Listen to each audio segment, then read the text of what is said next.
PGI Chandigarh, and it is kind of the main place for craniofacial surgery in India, and we all know that. And Sir is also a fellow of AOCMF and then Smile Train, and so that's why we thought we will, when Sir is the faculty, we thought we will have many cases in the head and neck region, which would be non-oncological head and neck region cases, so that we would be able to actually utilize Sir's experience and expertise in the same. Thank you very much for joining, Sir. Shall we start off with the cases? My pleasure. Yeah. Please. Dr. Lakshmi was actually you've been knowing Dr. Lakshmi. She is a professor and head of. I had a talk with her. Yes. You had a talk with her, yeah. So she's just joined. So we will go with the first case. Yeah. Okay. Good evening, sir. Good evening, Dr. Lakshmi. How are you? Good evening. Fine, thank you, sir. How are you? Great. Today we have two short cases, sir. First short case, Dr. Vamshidhar will present. He is the student of Dr. Sujata Sarabhai at Safdarjung. He will be presenting short case on TMJ ankylosis. Okay, sir? Okay. Good evening to all the faculties. Today I will be presenting a short case. I am Dr. Vamshidhar Kumar, a senior resident at VMC Safdarjung Hospital. My guide is Dr. Sujata ma'am, who is the unit head and professor at VMMC and Safdarjung Hospital, New Delhi. My mentor is Dr. Lakshmi Pallikuri madam, who is professor and head Osmania Medical College, Hyderabad. So, going into the case, my case is 11-year-old child who was brought by his parents who is studying in 6th standard. He is native of Ernakulam. He is a firstborn child to the non-consanguineous couple. Antenatally, they had history of polyhydramnios, which was detected in the 3rd trimester ultrasound scan. And there was no history of antenatal radiation exposure or drug intake by the mother other than the supplements that were given by the obstetrician. And he was born out of full-term delivery, delivered by a cesarean section. The child cried at birth, and birth weight was 1.8 kg. And the child was apparently doing well for the first 6 days of his life. And on the 6th day of the life, he became sick, and he was shifted to neonatal ICU for which required mechanical ventilation. And he required a prolonged treatment in neonatal ICU for severe infection in brain and heart problems. So now they have presented the child with complaints of backward placed lower jaw since birth, and reduced mouth opening has been noticed by the parents for the last 3 months. And on elaborating the presenting complaints, the backward placed jaw is present since birth, and the parents are saying that this backward placed jaw is getting exaggerated as the child is growing. And reduced mouth opening, the parents have noticed it 3 months back. The child is able to take solid foods, but with some difficulty. And it is not painful. And the parents have also noticed that there is history of snoring for the child at the night, but they are not able to quantify the exact duration from which they have noticed. And the history of waking up, the child waking up in the middle of the sleep was also noticed by the parents on and off. Again, the exact duration they are not able to mention. And the parents have also noticed that the child has excessive sleepiness in the daytime. What is the age of the child right now? 11 years, sir. 11.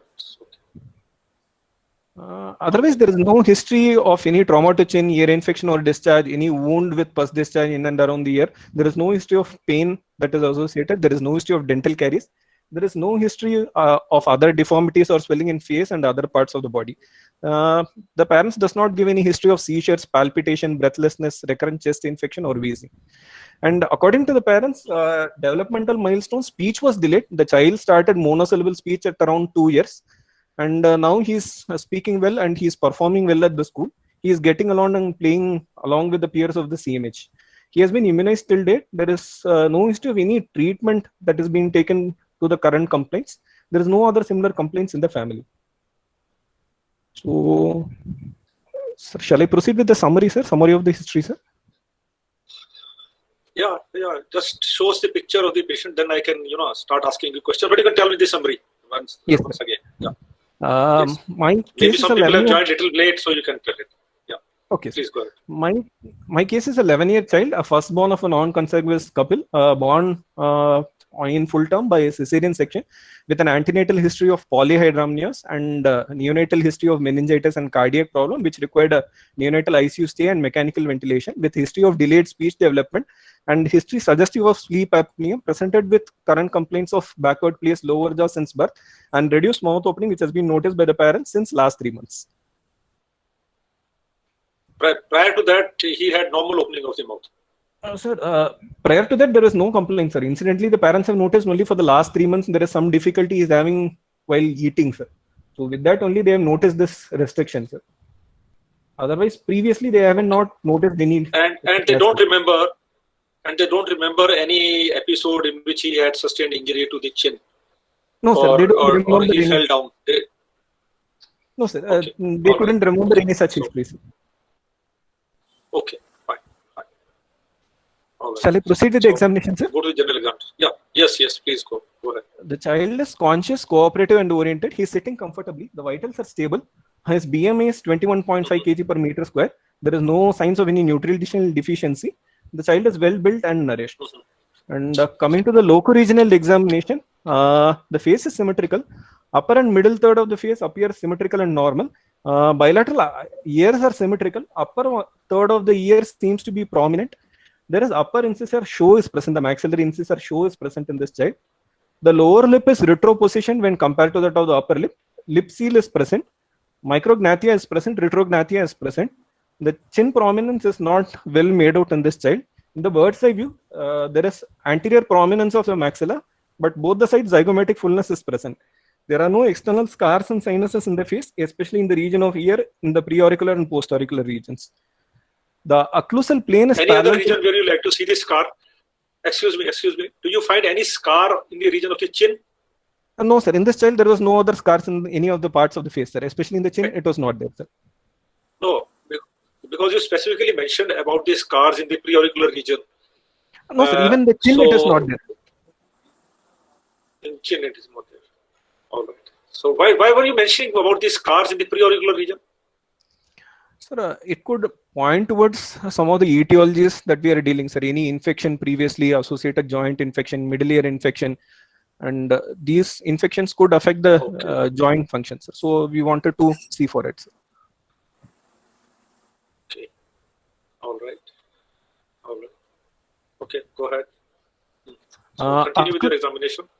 Yes, sir. Occlusal plane is parallel to the canthal plane. Chin is in the midline. There is no deviation of chin on mouth opening. Mouth opening, the interincisal distance is 2.8 centimeter on mouth opening. The oral hygiene is good. And anterior overjet of maxillary incisors is present. Maxillary dentation is in midline. Mandibular dentation is slightly deviated to the left from the midline. Bilateral crossbites are noted on both the lateral sides. And crowded maxillary teeth is noted, especially in the anterior teeth, crowding is noted. There is mal-erupted and supernumerary maxillary teeth that is noted on right side. And occlusion is class 2. And total child has 21 teeth, 11 on the maxillary dentation and 10 on the mandibular dentation he is having. Palate is V-shaped. Tongue movements and soft palate movements which were observed were normal. And on the palpation, the bilateral antegonial notch were deep and prominent. And bilateral movements were felt in the region of temporomandibular joint. But I didn't get any information from the presenters about the condylar movements, but I like to palpate for the condylar movements, whether they were present or not. And similarly, protrusion and lateral movements of the mandibles were not present. And also, I like to do the measurements of the mandible, especially the ramal height and the angle to symphysis body length. I like to measure in this child. And cranial examinations were essentially normal. Rinne's test was positive on both sides, and Weber test was not lateralized to any other any specific sides. Bilateral facial and superficial temporal artery pulses were palpable. It was equal on both sides. The child is having a fine. Why do you want to tell this information? Excuse me. Why do you want to tell us the information regarding these vessels? The bilateral facial and superficial temporal arteries are palpable. So there was some reason to suspect that they may not be palpable. Yes, sir. In this case, there is no history of any surgery in this patient.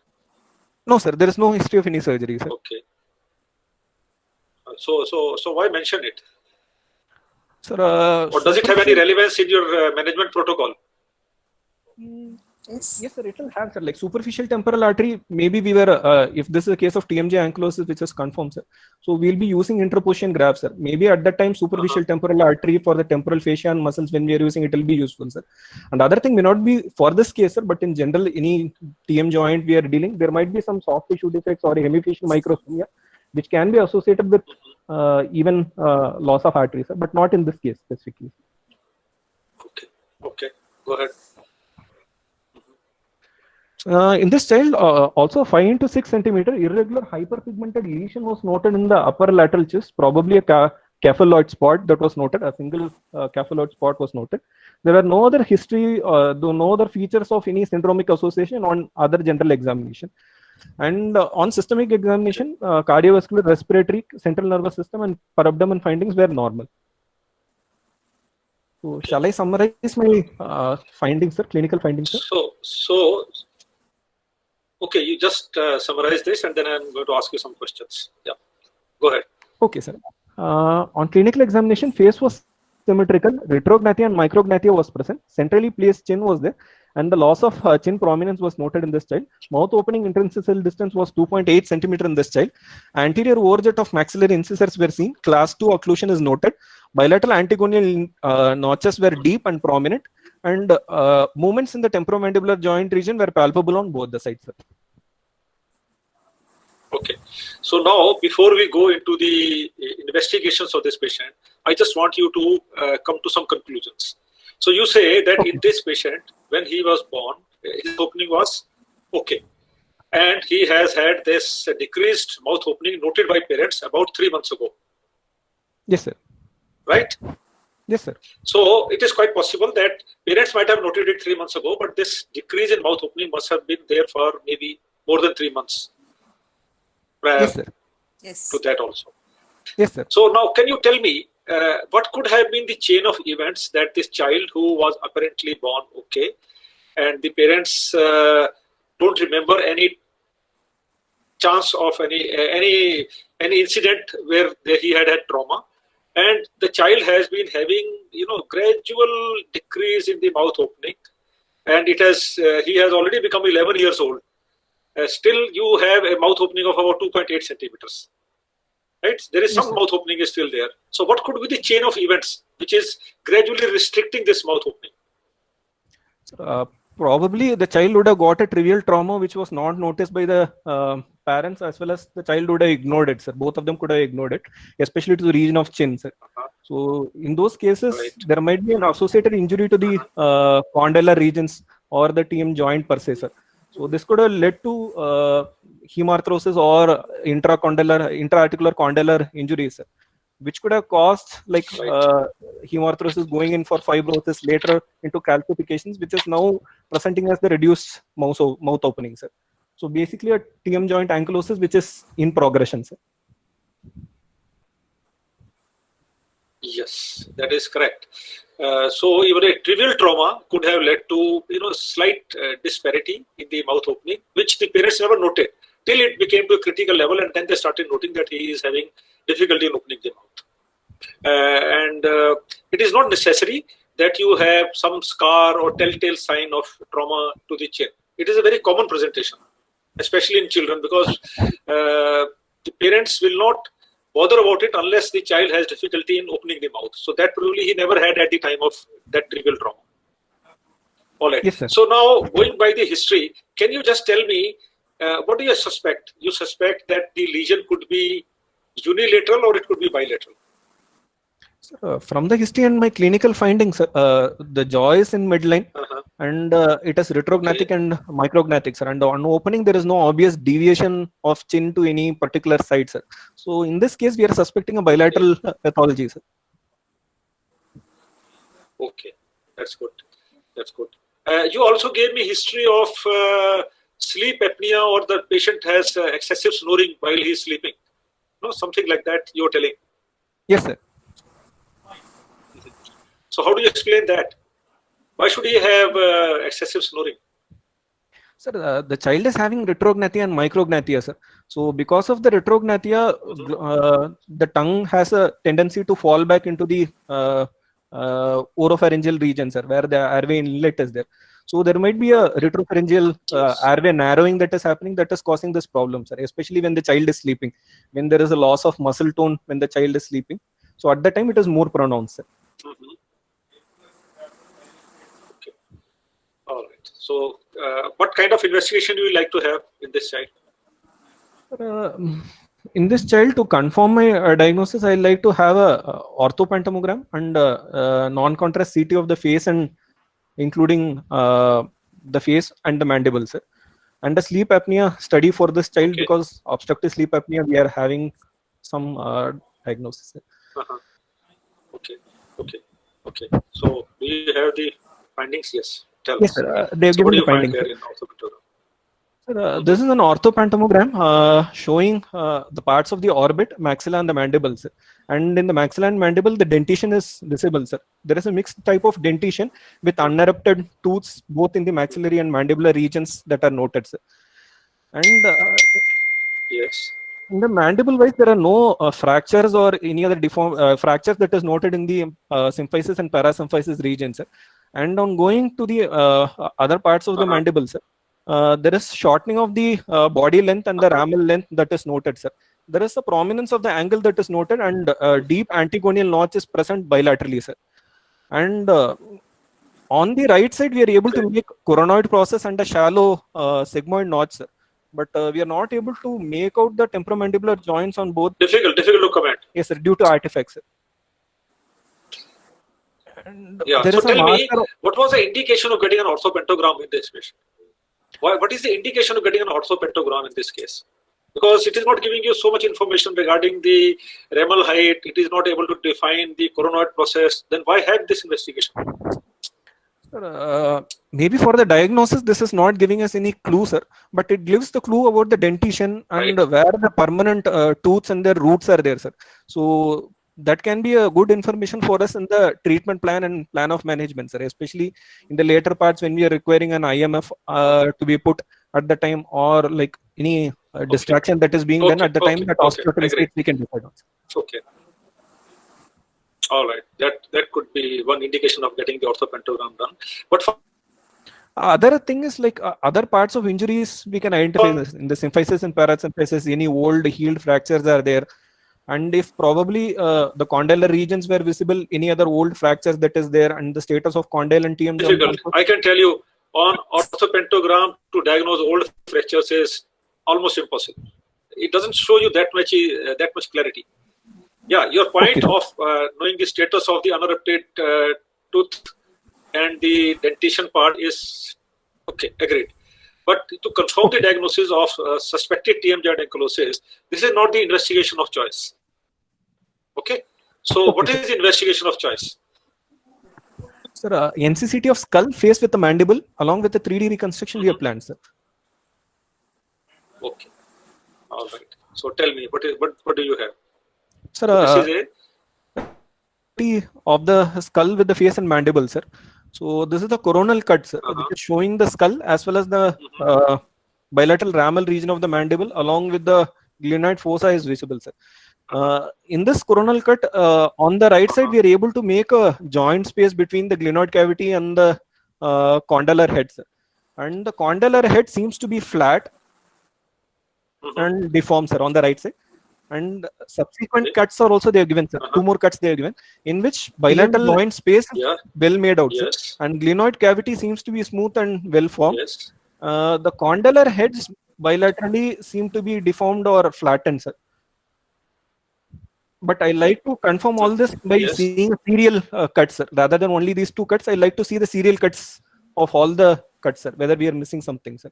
And similarly, sagittal cuts also. So what? What are the chances? So just hold on, please. Yes, like you said that you want to have more serial cuts of the coronal section. Actually, find out. They have shown you 2 cuts which show that the joint space is maintained. Only thing you find is that the condylar head is flattened. It is not a well-rounded shape. So if you had more cuts, what would you be looking for? Sir, in 1 or 2 cuts, we'll not be able to visualize the whole of the TM joint, sir, from anterior to the posterior, especially on the coronal cut, sir. In some of the cases, there can be only an involvement of the posterior side alone. Anterior side could be spared, sir. So with these 2 cuts, there will be Exactly, relatively limited exactly. information for us, sir. Yes, very correct. Because if it is lying in a different level, there could be some bony ankylosis and the joint could be reduced in some of the cuts. Then it is available in the cuts given to you. Yes, sir. Okay. So now you are describing the Yes, sir. This is the sagittal cut, sir, showing the skull and the facial skeleton. Hello, sir. Here again, we are seeing one of the sides of the TM joint showing a good space in the TM joint, sir. And glenoid cavity is well formed. Again, the condyle is deformed and flattened, and there is a shallow sigmoid notch and a prominent coronoid process that is visualized, sir. In one more cut, we are again seeing a good TM joint space, and the glenoid cavity is smooth and well formed. Again, the head is deformed and flattened. There is an arrow or a shallow sigmoid notch that is noted, and the prominent coronoid process is noted, sir. Again, only a limited cuts we are having. We like to serially examine all the cuts, sir, in the sagittal section also. Okay. Okay. Okay. Okay. Go ahead. Sir, and the 3D reconstruction images profile view, this is an anterior posterior profile view, the full face view, frontal view has been given, sir. So this shows a normal skull, upper and middle 1/3 of the face that is normal, sir. Here again, we are able to see retrognathia and also prominent angle of mandible on both the sides. And on the right side, we are able to see a deep antigonial notch, sir. And also we are seeing anteriorly positioned maxillary incisors also in this cut, sir, in this 3D reconstruction film, sir. And on the lateral view of the 3D reconstructed film, this is showing the right side of the skull and the facial skeleton, sir. Here again, we are seeing a deformed condyle or even a flattened condyle, sir, with reduction in the condylar height and also flat sigmoid notch. And the coronoid process is obscured by the zygomatic zygoma, sir. And again, a short reduced ramal height is noted. Prominent angle is there, and deep antigonial notch is also visualized. Retrognathia is also seen in this 3D reconstructed film. And also maxillary overjet of the incisors is also visualized, sir. And similarly on the left side, again, almost like a similar finding on the right side, sir. Flattened condyle or even an absent condyle is there. A shallow sigmoid notch and coronoid process is partly visualized, and the rest of things is obscured by the zygomatic process, sir. And again, the ramal height is shortened, the body length is shortened, sir. And angle is prominent with a deep antigonial notch is there. And also again, the finding of maxillary incisor which are prominent is there, sir. Otherwise, skull, calvarium, and mastoid and external auditory canal are visualized, which are pretty much normal, sir. Okay. So now if I were to give you another CT cut of your option, what cut you will like to have? So you had sagittal, you had coronal, you had 3D reconstruction, but still you don't have the axial cut. So why I am placing so much of importance for the axial cut?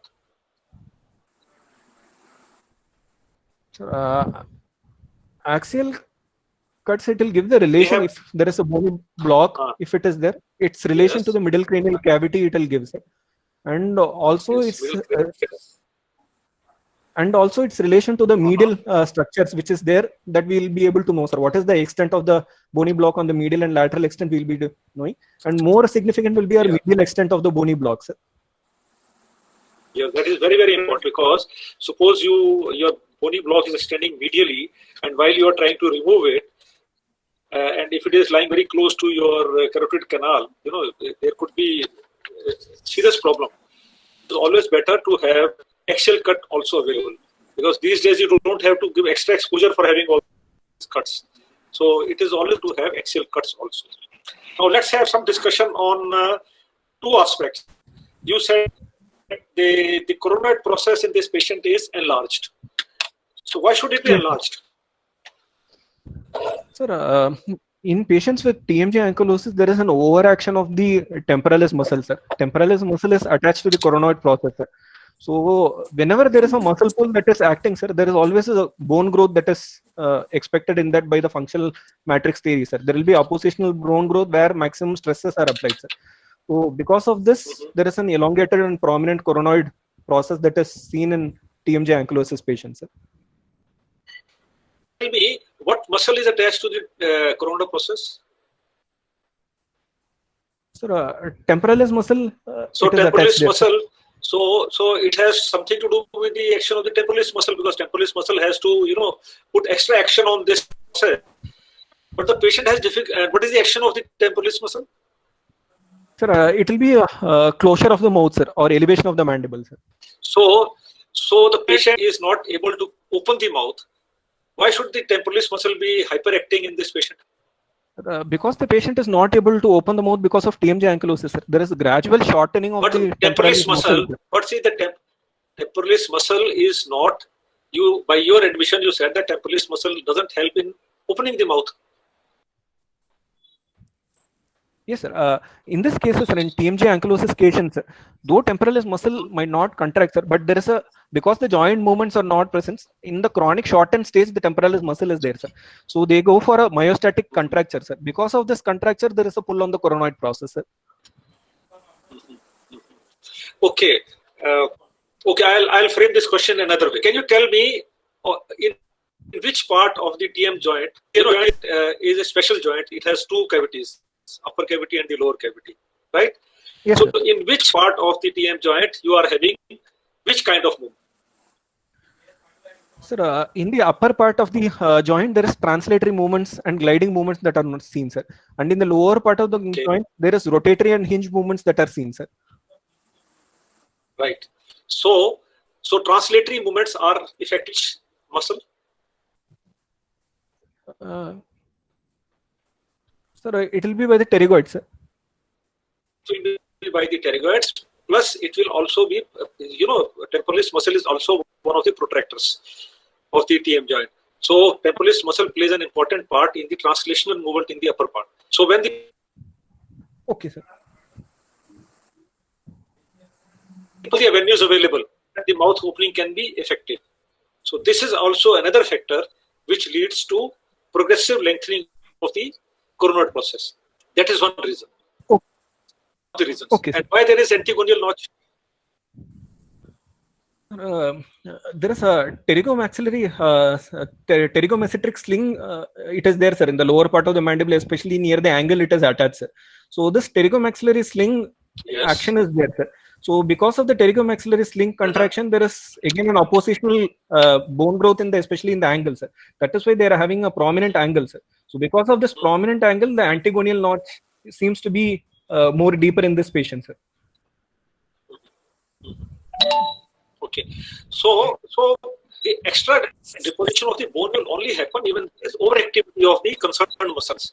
They are also trying all the time to open the mouth, so that is why there is more action taking place at the angle. That is why the patient is developing these antigonial notches. Okay, fair enough. Okay, next. What do you want to discuss more now? Because this child had a history suggestive of sleep apnea. They given a sleep study investigation report also. In this child, the apnea. Finding? In this child, sleep apnea index is around 1.5 per hour, sir. And also the desaturation index is around 1.8, sir. Usual apnea hypopnea index in this child is not significant, sir. It is less than 5. Only if it is more than 5, there is a feature that is suggestive of sleep apnea, sir. But this also has to be taken into consideration with the combination of history, sir. Even if sleep apnea study is normal in a single sitting, it might not be very significant with the history, sir. So we'll have to take history into more significance than a single polysomnography or a sleep study, sir. Okay. Otherwise, if history is suggestive, we'll have to do a serial recording of the sleep apnea study in the further setting, sir. Okay. And also the lowest desaturation that has been noted in this child during the sleep study is 80%, which is significant desaturation, sir, in this child, sir. Okay.